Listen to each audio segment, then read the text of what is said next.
It's truly a privilege to welcome a very young entrepreneur who has changed the dynamics of microfinance. Premal Shah started Kiva, which is now revolutionizing the way microfinance is handled and the way it could be profitable. So Premal, welcome. Thank you. We are pleasantly surprised, as I said, to see you as the winner, not just because of the social cause behind the organization that you run, but also its model as money making. I don't know if I should say machine, but it is generating good revenue and profitability. It's a very interesting model you came up with, and I want you to please elaborate on that. Sure. So Kiva is a website that allows you to make a loan, not a donation, but right now it's a 0% interest loan in the name of an entrepreneur in the developing world. So in the developing world, about 40 to 60% of the developing world economy is run by self-employed entrepreneur. Maybe a rickshaw driver, a fruit seller. You know, anyone who's traveled has seen just how much of the economy is run by these self-employed entrepreneurs. And for them, capital access can be an issue because oftentimes there's no collateral. There's no credit history. And so along, over the last 30 years, started by Muhammad Yunus and the Grameen Bank, but now 10,000 organizations like the Grameen Bank are making loans to the poor at lower interest than the village money lender or the informal credit sector. So for example, now someone like the Grameen Bank or someone like SKS in India, they'll make a loan to the poor maybe at between 20 to 40% interest rate. And that sounds high, but the cost of doing so, they're just barely profitable, some of these guys. And the alternative for the poor person is that they go to the village money lender and get an 80 to 300%. Now, if you look at what these NGOs are doing, they are lending money to the poor, and they have to get their capital from somewhere. And they usually get it from a bank, from ICICI, from Citibank, and that bank will charge them between 10 and 18% interest, which then they have to on-lend to the poor between 20 to 30%. So the natural question, I used to work at PayPal for 6 years, was why can't the internet community become the supplier of capital to these microfinance organizations and bring down their cost of capital and allow them to reach more of the poor at a lower interest rate? So you know, Kiva's business model, if you will, is it attracts debt capital, 0% interest debt capital from the internet community. It's a very bad investment because the best you can do is get your money back, but it's a really great donation because most times, 97% of the time, you'll get repaid and you can reloan that money over and over. And we pass that on to that microfinance institution in the field, say in Uganda or in Bangladesh, and then they turn around and they on-lend it to that entrepreneur that you've picked on the website, and they collect the interest, they keep the interest, they pass back the principal to Kiva, and Kiva passes it back to you. And the way we stay afloat is we ask for tips. Like at a restaurant, a waiter will work for tips. When you make a loan on the Kiva website, 100% of your money gets to that entrepreneur, but we ask for an additional 10% tip, optional. And 7 out of 10 people choose to do that, and through those tips, we're basically 70% break even. So when you started this, obviously you had the passion for the social cause. And when did you decide it could actually be a money-making model? Well, so just to be clear, Kiva is a 501c3 nonprofit organization.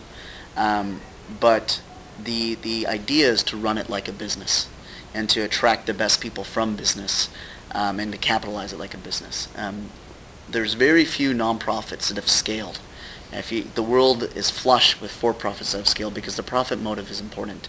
And so although Kiva itself is a nonprofit, there's a lot of profit motive at the end. So for example, the entrepreneur who gets the loan from you, although they may have to pay about 20% interest to that local field partner, they turn around and invest in their fruit business, and they'll get returns of 50 to 100% because they're so undercapitalized. So for Kiva, what we hope to be is a self-sufficient social business. And a social business, this is a concept that Muhammad Yunus came up with, is defined as a non-loss, non-dividend business. Meaning I don't want to beg for money for donations. I want to be able to run this thing where the internet community, the optional fees, will cover the cost of Kiva Today we have about a $5 million annual budget, and then any additional surplus, instead of going back to our investors, we can actually reinvest it back into business for the community that we're trying to serve. In this case, the world's working poor. So it's the idea that you can run it like a business, but then reinvest any surplus into the social welfare of people as opposed to the welfare of shareholders. Coming back to our awards, this is the 16th year of the conference, and you are, a Bay Area. This is the first time we instituted the TIE 50 Awards, and it's really humbling to see people like you win it.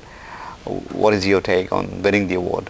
Well, it's really humbling for me and for Kiva to even be part of the category.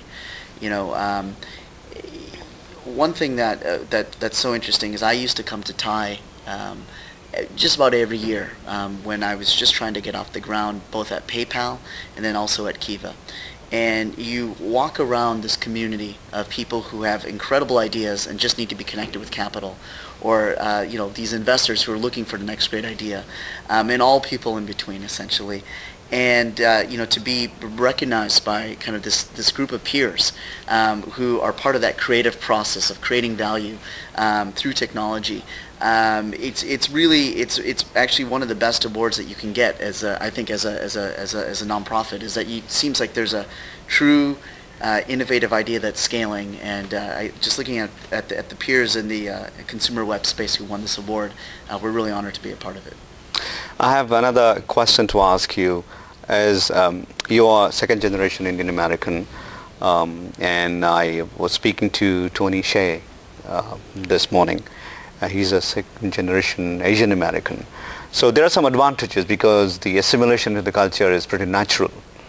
But we also have a lot of people who are first generation, still young Indians, have come here and started companies, and a lot more people who want to be like them. Do you see any extra challenges for these individuals?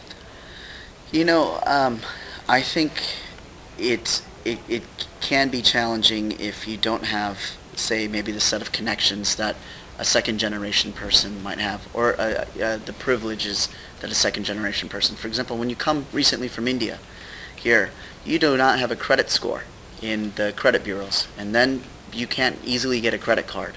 And we know that Visa and MasterCard sometimes are the first VCs for any startup idea.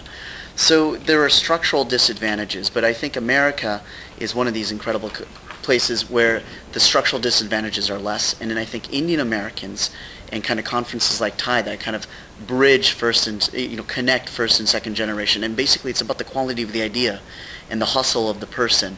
I think when people can start seeing that, you're seeing a lot of actually great companies starting by first generation Indians, Indian Americans, and also scaled by the first generation Indian Americans. So I think there's a recognition, particularly here in the Valley, of the quality of the idea and the industriousness of a lot of Indian Americans, first or second generation. So I almost think we may have an advantage to some degree as well. Great. It's truly again a pleasure to have you, and congratulations again.